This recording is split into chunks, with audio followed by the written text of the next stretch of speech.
Live story channel में आपका स्वागत है। हमारी आज की कहानी है बंटवारा माँ का। क्या हुआ मम्मी जी, कुछ चाहिए था आपको? रसोई घर के डिब्बों में झांकती मालती जी को उनकी बहू स्वाति ने पूछा तो वे हैरानी से कहने लगी, बहू अभी तो मैंने नाश्ता भी नहीं किया, लेकिन यहाँ तो सभी बर्तन खाली हो चुके हैं। मैं तो रसोई घर में चाय और नाश्ता लेने के लिए आई थी, लेकिन यहाँ तो कुछ रखा ही नहीं है। मालती जी ने कहा तो स्वाति बोली, लेकिन माँ जी आज तो पहली तारीख है, बड़े भैया और भाभी आपको लेने आते ही होंगे। मैंने सोचा आपका खाना आज वहीं बना होगा, इसलिए मैंने आपका नाश्ता तो बनाया ही नहीं। बहू की बातें सुनकर मालती जी हैरान रह गईं। इतनी हैरानी से क्या देख रही हैं माँ जी? आपका हमारे घर में रहने का समय खत्म हो चुका है। मैंने कुछ गलत तो नहीं कहा? इतना सुनकर मालती जी बोली, देखो बहू, बड़ी बहू का फोन आया था ये बताने के लिए कि उसे 2 दिन के लिए मायके जाना है, तो वो अभी मुझे 2-3 दिन के लिए नहीं रख पाएगी। यह सुनकर स्वाति आग बबूला होते हुए बोली, माँ जी, आपके दोनों बेटों और बहुओं ने मिलकर यह तय किया था कि एक एक महीना बारी बारी से हम लोग आपको अपने साथ रखेंगे, और फिर महीने की पहली तारीख को ही ऐसा क्या हो गया जो उन्हें मायके जाना पड़ा। मुझे सब मालूम है, यह सब उनकी चाल है ताकि वो और 2 दिन के लिए आपसे छुटकारा पा सकें। ठीक है, यदि आप यहाँ पर 2 दिन से ज्यादा रहेंगी तो आप अगले महीने की 3 तारीख को यहाँ पर वापस आएंगी। बड़ी भाभी को भी आपको 2 दिन ज्यादा रखना पड़ेगा। इतना सुनकर मालती जी की आंखें आंसुओं से सराबोर हो गईं। वो चुप करके अपने कमरे में वापस लौट आईं और अपने पति सुंदर लाल जी की तस्वीर के सामने जाकर बैठ गईं। सुना आपने क्या कहा आपकी छोटी बहू ने? अब मैं इन सब पर बोझ बन गई हूँ। एक दिन ज्यादा भी मुझे अपने पास रखना इन लोगों को मंजूर नहीं है। अगर बड़ा बेटा मुझे लेने नहीं आया तो छोटी बहू ने मुझे नाश्ता देने से भी इनकार कर दिया। इतना सब कुछ सुनने से पहले भगवान ने मुझे अपने पास क्यों नहीं बुला लिया? बोलते बोलते मालती जी की आंखों से झरझर आंसू बहने लगे और फिर कुछ देर बाद अपने आंसुओं को पोंछते हुए बोली, अब मैं उससे खाना मांगने भी नहीं वाली हूँ। अगर अब वो खुद से मुझे नाश्ता देगी तो मैं खा लूंगी, नहीं तो भूखे पेट ही रह लूंगी। और मेरे पास कोई चारा भी तो नहीं है, वैसे भी भूख प्यास तो मर ही चुकी है अब। इतना लाचार तो मालती जी ने स्वयं को अपने पति के जाने के बाद भी महसूस नहीं किया था जितना वो आज महसूस कर रही थी। अपने बेटों और बहुओं के राज में वे अपने आप को ठगा सा महसूस कर रही थी। 2 घंटे बाद छोटी बहू ने काम वाली बाई के हाथ खाना तो भिजवा दिया, लेकिन वो खाना अब उन्हें किसी भीख से कम नहीं लग रहा था। वो सोचने लगी कि इतनी जिल्लत भरे खाने से तो भूखे मर जाना या शायद जहर खाना ही आसान था। बैठे बैठे मालती जी बरसों पुरानी बातें याद करने लगी। सोचने लगी कि जब बड़े बेटे के जन्म के 2 वर्षों बाद मेरे दूसरे बेटे का जन्म हुआ था तो सब लोग कितनी बधाई दे रहे थे मुझे। सभी कहते थे, तू तो किस्मत लिखवा कर आई है भगवान से। 2 बेटों की सेवा पाकर खूब ठाठ से कटेगा तुम दोनों का बुढ़ापा। लेकिन आप क्या गए, मेरी तो जिंदगी ही नर्क बन गई। जब तक हम दोनों के साथ थे हमारे दोनों बेटे हर बात मानते थे, और हमारी मजाल है कि दोनों बहुओं के मुंह से कोई गलत बात भी निकल जाए। लेकिन आपके जाने की देर थी कि दोनों बेटों और बहुओं ने मुझसे बिना पूछे मेरे खाने पीने और रहने का भी बंटवारा कर दिया। एक बार भी मुझसे बात तक नहीं की कि आखिर मैं क्या चाहती हूँ। अपनी सहूलियत के हिसाब से मेरे रहने और खाने पीने की व्यवस्था कर दी इन लोगों ने।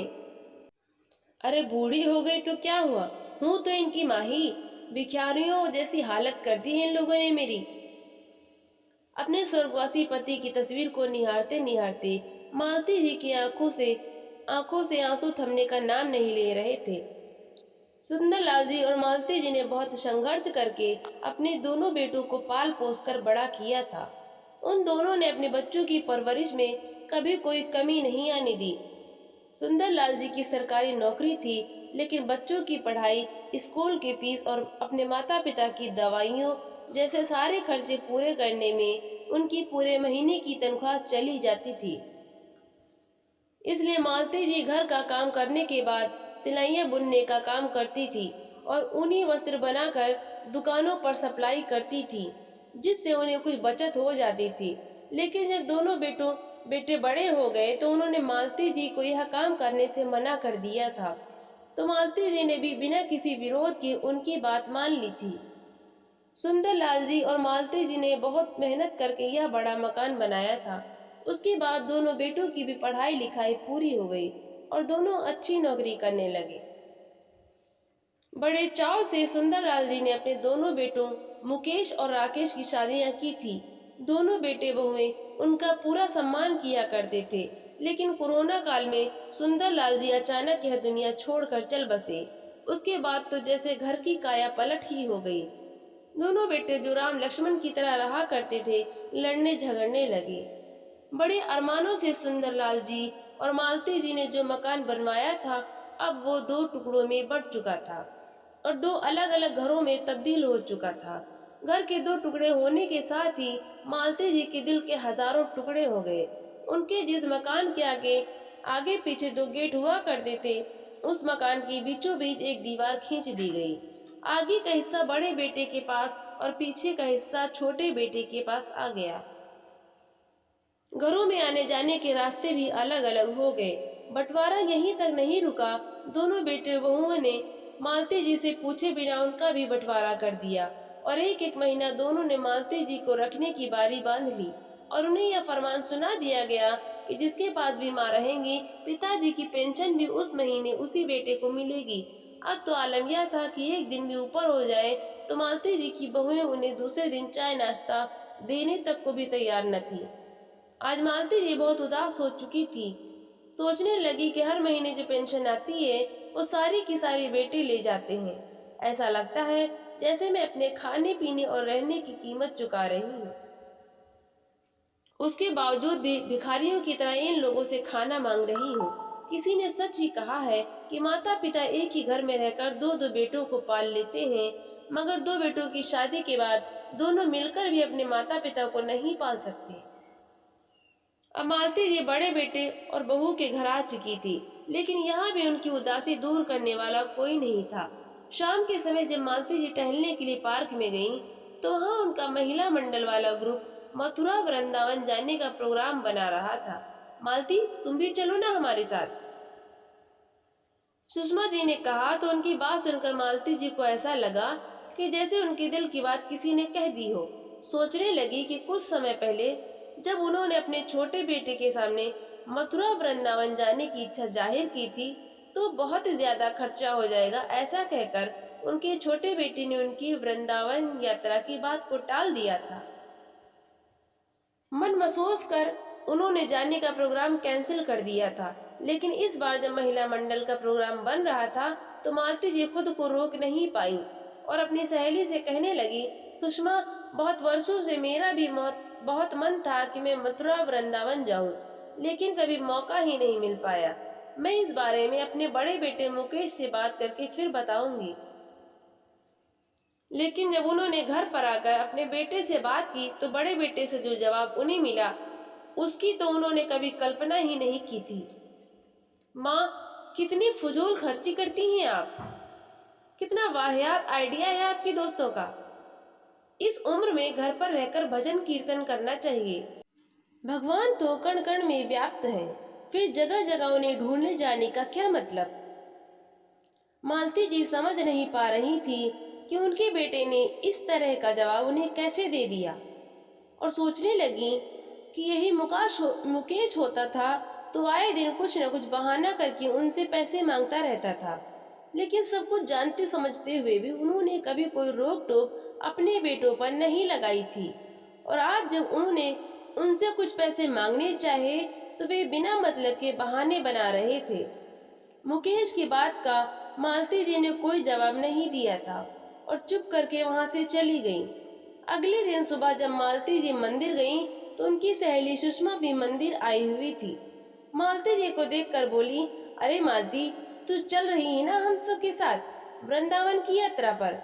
इस पर मालती जी थोड़ा शक पका गईं और फिर अपनी उदासी को छुपाते हुए एक फीकी सी मुस्कान के साथ कहने लगी, अरे नहीं सुषमा, इस बार कुछ जरूरी काम आ गया है, और फिर बेटे बहू का कहीं घूमने जाने का प्रोग्राम है तो मैं नहीं जा पाऊंगी।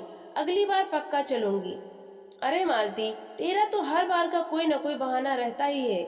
कभी बहू बेटी ने कहीं जाना है तो कभी मेहमानों ने आना है। साफ साफ क्यों नहीं बता देती कि हमारे साथ घूमना तुम्हें पसंद नहीं है।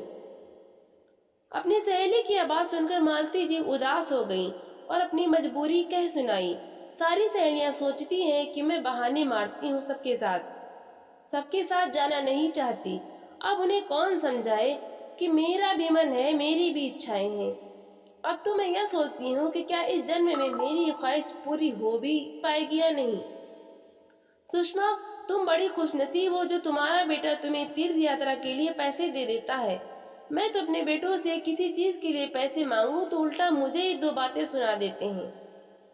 अब तो अपने बेटों के सामने कोई इच्छा जाहिर करते हुए ऐसा लगता है जैसे मैं कोई भीख मांग रही हूँ।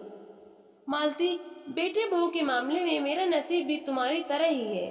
पहले मुझे भी छोटे छोटे खर्चों के लिए बहू बेटों पर निर्भर रहना पड़ता था, लेकिन फिर मुझे लगने लगा कि जब तक मैं अपनी जिम्मेदारियों को उठा सकती हूँ, मैं अपने बेटे पर निर्भर क्यों रहूं? अपनी ख्वाहिशों के लिए उनसे भीख क्यों मांगूं? और आज देखो, मैं अपनी मर्जी की मालिक हूँ। अपनी सहेली की बात सुनकर मालती जी बोली, लेकिन तुम कहीं नौकरी तो नहीं करती हो? इस पर सुषमा ने हंसते हुए कहा, अरे नहीं, मेरा खाने बनाने का शौक ही मेरे लिए वरदान साबित हुआ है। मैंने तो केवल अपने हुनर को पहचान दी है। जब मैंने मोबाइल पर YouTube चलाना सीखा तो मैंने देखा कि मेरी जैसी कितनी ही बुजुर्ग औरतें अपना YouTube चैनल चला रही हैं और अपने पैरों पर खड़ी हैं। मुझे उनसे बहुत प्रेरणा मिली और मैंने भी अपने पोते की मदद से एक YouTube चैनल खोला और आज मैं आत्मनिर्भर हूँ। बात करते करते सुषमा ने कहा, अच्छा मैं चलती हूँ, बहुत देर हो गई है, शाम को पार्क में मिलते हैं। सुषमा की बातें सुनकर मालती जी हैरान रह गईं और घर आने के बाद सोचने लगी, मैं भी तो दिन भर खाली बैठी रहती हूँ, कुछ करना तो मैं भी चाहती हूँ, जिसे इस उम्र में व्यस्त भी रहूं और आत्मनिर्भर भी। लेकिन मैं जानती हूँ कि इस काम में न तो मेरे बेटे मेरा साथ देंगे और न ही बहुएं, और बड़ी बहू तो मेरे पोता पोती को भी मेरे पास तक नहीं फटकने देती। फिर कुछ देर सोचकर अचानक उनके मन में कुछ ख्याल आया और उनकी आंखों में चमक और होठों पर मुस्कान आ गई। और उसी समय अपनी सहेली सुषमा को फोन लगाया और थोड़ी ही देर में उससे मिलने पहुंच गई। सुषमा, बरसों पहले मैं सिलाइयाँ बुनने का काम किया करती थी, जिससे कुछ पैसे भी कमा लेती थी, लेकिन बेटों के मना करने पर मैंने वो काम करना छोड़ दिया था। तुम्हें देखकर मुझे भी प्रेरणा मिली है। मैं भी अपना एक YouTube चैनल खोलना चाहती हूँ, जिसमें मैं सिलाइयाँ बुनना, स्वेटर के नए नए डिजाइन बनाना और क्रोशिया चलाना सिखाना चाहती हूँ, लेकिन मेरे पास इससे संबंधित ज्ञान और उपकरण नहीं है। क्या तुम मेरी इस काम में मदद करोगी? मालती जी की बातें सुनकर सुषमा मुस्कुराते हुए कहने लगी, अरे इसमें पूछने वाली क्या बात है? यह काम तो तुम आज से ही, बल्कि मैं तो कहती हूँ अभी से ही शुरू कर सकती हो। मेरे पास अच्छी क्वालिटी की मोबाइल से लेकर रिंग लाइट तक सभी उपकरण उपलब्ध है। तुम्हारा चैनल खोलने से लेकर वीडियो अपलोड करने तक सारे कार्यों में मैं तुम्हारी मदद करूंगी। बस फिर क्या था। मालती जी अगले दिन सुबह अपनी सहेली के पास पहुंच गईं। थोड़ी देर में ही सुषमा ने YouTube चैनल बना दिया और फिर वीडियो बनाने की तैयारी करने लगी। शुरुआत में कैमरा के सामने आने में उन्हें कुछ झिझक हो रही थी। खैर, जैसे तैसे वीडियो बना और YouTube पर डाला गया, लेकिन उनका दिल टूट गया जब उस वीडियो को महज 15-20 लोगों ने ही देखा। वो हर रोज सुबह सुषमा के पास आती, वीडियो भी बनाती, परंतु बहुत कम लोग ही उनकी वीडियो को देख रहे थे। मेहनत करने के बावजूद उन्हें कोई रिस्पांस नहीं मिल रहा था। आखिरकार वे हिम्मत हार कर घर बैठ गईं।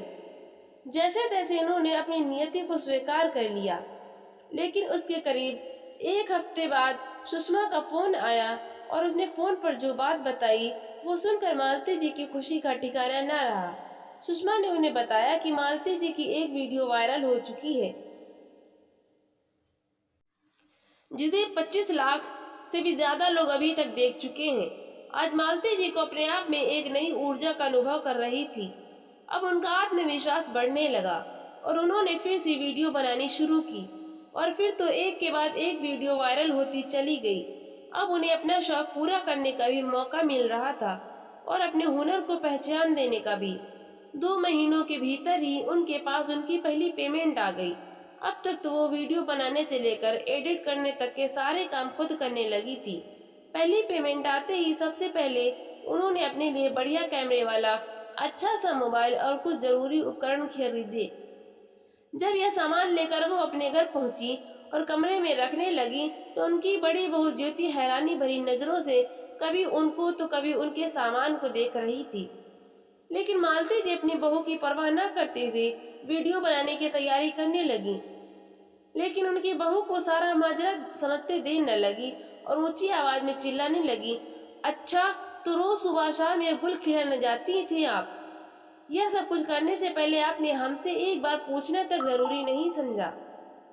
बड़ी बहू की बातें सुनकर मालती जी को गुस्सा तो बहुत आया, लेकिन फिर उन सब बातों को नजरअंदाज करके अपने कमरे का दरवाजा बंद किया और वीडियो बनाने लगी। उधर छोटी बहू जब किटी पार्टी में गई तो उसकी सहेलियां उससे कहने लगी, अरे स्वाति, तेरी सास तो यूट्यूब पर खूब धमाल मचा रही है। यह सुनकर स्वाति कुछ हैरान सी रह गई, लेकिन जब उन्होंने मालती जी की वीडियो उसे दिखाए तो उसके पैरों तले जमीन खिसक गई और घर आते ही अपने पति के कान भर दिए। आज मालती जी बेहद खुश थी क्योंकि आज उन्होंने पहली बार अकेले वीडियो बनाई थी। लेकिन वीडियो का काम निपटाने के बाद जैसे ही दरवाजा खोला तो सामने उनके दोनों बेटे और बहुएं उनकी क्लास लेने को तैयार खड़े थे और उन्हें देखते ही उन पर बरस पड़े। माँ, यह क्या तमाशा लगा रखा है तुमने? क्या हमने कोई कमी छोड़ी थी? क्या तुम्हारी बहुएं तुम्हें खाना नहीं देती थी? इस उम्र में तो तुम्हें घर बैठकर भजन सिमरन करना चाहिए और अब तुम यह सब करने चली हो। अपने छोटे बेटे की बातें सुनकर मालती जी कहने लगी कि बेटा, यह सब काम मैं अपने शौक से कर रही हूँ। तुम तो जानते ही हो कि सिलाइयाँ बुनना मेरा बरसों पुराना शौक था और जब मुझे इस शौक को पहचान देने का मौका मिल रहा है तो इसमें गलती क्या है? मालती जी की बात सुनकर बड़ी बहू कहने लगी, मुझे तो समझ नहीं आता कि पिताजी के जाने के बाद अब आप यह तमाशा क्यों करने चली हैं? पूरे मोहल्ले में नाक कटवा कर रख दी तुमने हमारी। बड़ी बहू की बात कहने की देर थी कि मालती जी के बड़े बेटे ने उन्हें फरमान सुना दिया, माँ, अगर यह सब तमाशा करना है तो कहीं और जाकर करो। हमारे घर में रहते हुए यह सब करने की कोई जरूरत नहीं है। मालती जी जो काफी देर से अपने बेटों और बहुओं की बातें सुनती जा रही थीं, यह देखकर हैरान थी कि जिन बहुओं की आपस में कभी बनती ही नहीं थी, जो एक दूसरे का चेहरा देखने को भी तैयार नहीं थी, आज अपनी सास के खिलाफ एकजुट होकर खड़ी थी। लेकिन अपने बेटों की बातें सुन सुनकर आखिर मालती जी के सब्र का बांध टूट गया और फिर उन्होंने चुप रहना उचित नहीं समझा और रौब भरी ऊंची आवाज में बोली, बस बहुत हो गया, बहुत बोल लिया तुमने और बहुत सुन लिया मैंने। अपने बेटों को पाल पोस कर बड़ा करते समय एक पल भी मुझे एक ख्याल नहीं आया था कि यही बेटे आगे चलकर मेरी यह दुर्गति कर देंगे। तुम्हारे पिताजी क्या गए, तुमने तो अपनी माँ को माँ न समझकर फुटबॉल समझना शुरू कर दिया, जिसे हर महीने की पहली तारीख को एक किक मार के अपने घर से निकाल दिया जाता था। 2 वक्त की रोटी भी ऐसे तरसा तरसा कर दी जाती है कि जैसे किसी भिखारी को भीख दी जा रही हो। अपने बेटों को देखते हुए मालती जी बोली, तुम पूछते हो क्या कमी रखी है तुमने? जिसके पास मैं रहती हूँ वहाँ सारी पेंशन देती हूँ, लेकिन एक तीर्थ यात्रा पर जाने के लिए तुमसे कुछ पैसे क्या मांगे, तुमने साफ इनकार कर दिया और ऊपर से 4 बातें मुझे ही सुना डाली। वाह बेटा, यह तो तुमने अच्छा सिला दिया मेरी ममता का। अच्छा हुआ कि तुम्हारे बाबूजी इस दुनिया में नहीं है तुम्हारा यह रूप देखने के लिए। मैं पूछती हूँ कि बूढ़ी हो गई हूँ तो क्या मेरी सारी ख्वाहिशें खत्म हो चुकी हैं? क्या मेरा दिल नहीं करता बाहर निकलने को? लेकिन बेटा, अगर देखा जाए तो कसूर मेरा ही है। जब तुमने मकान के 2 हिस्से किए थे, मुझे उस समय ही चुप नहीं रहना चाहिए था। इस पूरे मकान के 6 कमरे थे, जिसे तुमने 3-3 कमरों के 2 हिस्से कर दिए। मेरे अपने मकान में मेरे लिए कोई जगह ही नहीं छोड़ी। लेकिन आज मैं इस गलती को सुधारना चाहता हूँ। अब इस मकान के 3 हिस्से होंगे। यह सुनकर बहू बेटों की भौहें तन गईं। उनका छोटा बेटा आश्चर्य से बोला, माँ, कुछ सोच समझ कर तो बोला कीजिए, तीसरे हिस्से का क्या मतलब है? मालती जी बोली, तीसरा हिस्सा मेरा होगा। अब से मुझे 2 कमरे अलग चाहिए। एक कमरा मेरे रहने के लिए और दूसरा कमरा वीडियो बनाने के लिए।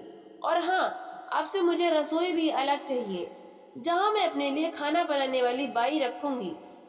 तुम लोग मुझे एक दिन भी ऊपर नहीं रख सकते। एक तारीख हो जाए तो तुमसे अगले दिन का नाश्ता तक नहीं दिया जाता। लेकिन अब बहुत हुआ। अब यह माँ 2 हिस्सों में नहीं बटेंगी। अब मैं आत्मनिर्भर हूँ और अपनी जिम्मेदारी खुद उठा सकती हूँ। मालती जी की बातें सुनकर दोनों बहुएं अपने अपने पति पर चिल्लाने लगी। इस मकान के 3 हिस्से हरगिज नहीं होंगे। हमसे सिर्फ 2 कमरों में गुजारा न हो पाएगा। इससे पहले कि दोनों बेटे कुछ बोलते, मालती जी ने कहा, शुक्र मनाओ कि मैं तुमसे मकान का किराया नहीं मांग रही हूँ। यदि मेरा फैसला मंजूर हो तो ठीक है, नहीं तो तुम अपना इंतजाम देख सकते हो। और हाँ, आज के बाद मैं अपने खर्चे स्वयं उठाऊंगी।